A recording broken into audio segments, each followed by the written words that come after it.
ଆପଣଙ୍କୁ ବାଇଗଣର ଆଇଟମ୍ ଖାଇବାକୁ କେମିତି ଲାଗେ? ମୋତେ ତ ବଢ଼ିଆ ଲାଗେ। ସେଇଥିପାଇଁ ଆଜି ବି ଇଚ୍ଛା ହେଲା ବାଇଗଣର କିଛି ଆଇଟମ୍ ଖାଇବା ପାଇଁ। ସେଥିପାଇଁ ଆମେ ଚାଲିଲୁ ଆମ ଛାତ ଉପରକୁ। ଦେଖୁଛନ୍ତି ଆମ ବାଇଗଣ କେମିତି ସବୁ ମୁଁ ତୋଳୁଛି। ଏ ଗଛରେ ଗଛ ସେମିତି ବଡ଼ ଗଛ ନୁହେଁ, ଛୋଟ ଗଛ, କିନ୍ତୁ ସେଇଥିରୁ ଏତିକି ବାଇଗଣ ଆମେ ତୋଳି ଦେଇଛୁ। ଏ ବାଇଗଣରେ ସବୁ ହବ ବାଇଗଣୀ, ବାଇଗଣ ଭଜା, ବାଇଗଣ ଛେଚା, ଏମିତି ବହୁତ ସାରା ଆଇଟମ୍। ଦେଖୁଛନ୍ତି ଏ ଗଛ ସବୁ ମୁଁ ଲଗେଇଥିଲି, ଆଉ ସେଥିରୁ କେତେ ସବୁ ବାଇଗଣ ମିଳିଯାଇଛି। ଦେଖୁଛନ୍ତି ଏ ବାଇଗଣ କେମିତି ହେଇଛି, କେତେ ବଡ଼ ବଡ଼ ସାଇଜ୍ର ବାଇଗଣ।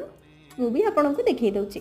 ଦେଖନ୍ତୁ ଇଏ ସବୁ ଛୋଟ ଛୋଟ ବାଇଗଣ ଦୁଇଟା, ଆଉ ଇଏ ତିନିଟା ବଡ଼ ବାଇଗଣ। ମୋତେ ତ ଭାରି ଖୁସି ଲାଗୁଛି, କାରଣ ଗଛରେ ପାଣି ମୁଁ ଦେଉଥିଲି, ଗଛ ମୁଁ ଲଗେଇଥିଲି।